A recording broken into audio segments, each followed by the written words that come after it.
What we're going to look at in this video is how to move adjectives around different positions within a sentence, and then we're going to think about how those could change the impact of the sentence.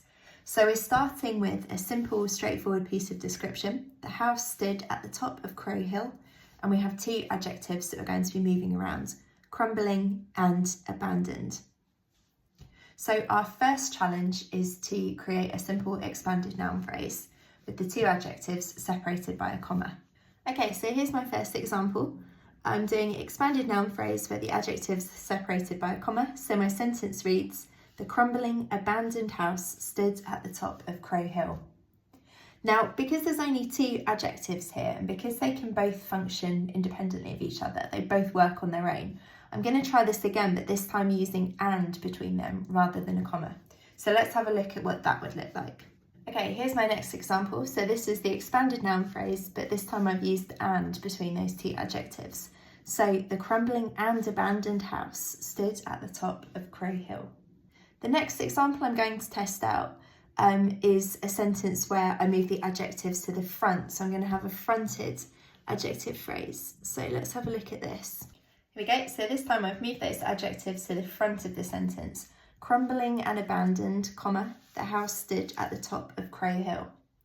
Now, having moved those adjectives to the beginning, still got a main clause in the middle. So I'm going to try this sentence again, but this time with the adjectives at the end of the sentence.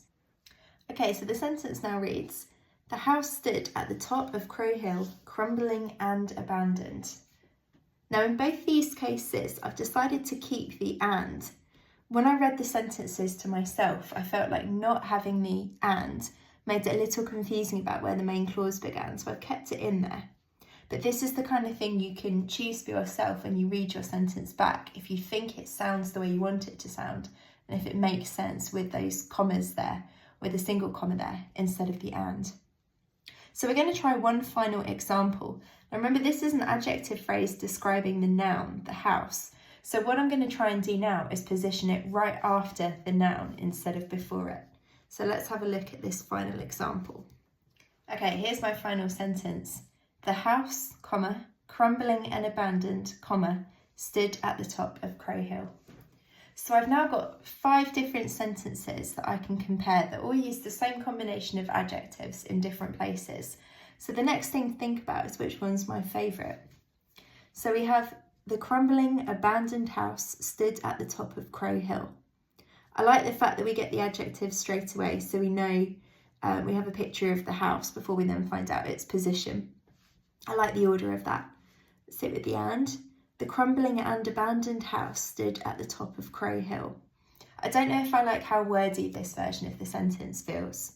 The crumbling and abandoned house stood at the top of Crow Hill.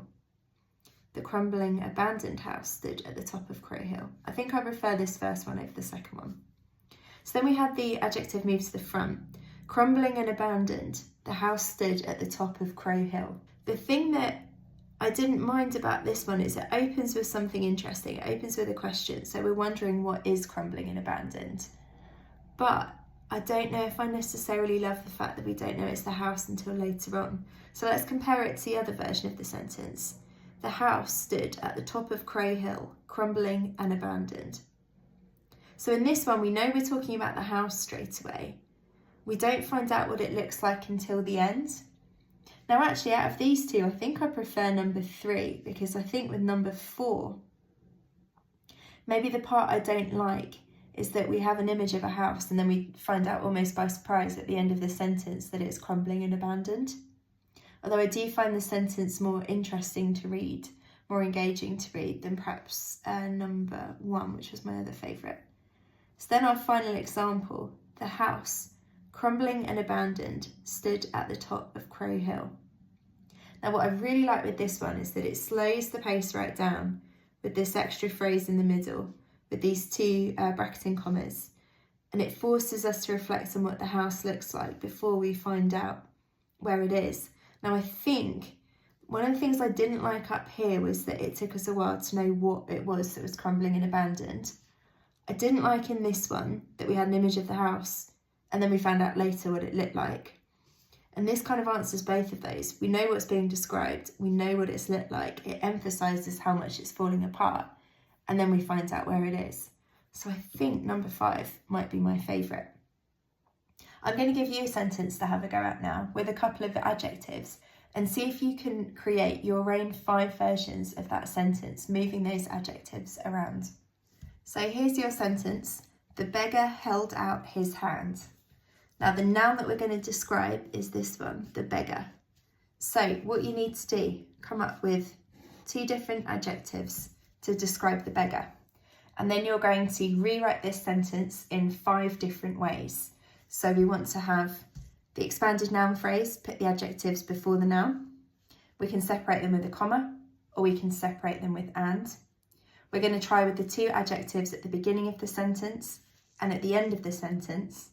And then we're going to try them inserted straight after the noun using bracketing commas. So write out your 5 sentences and then you get to choose which one's your favourite.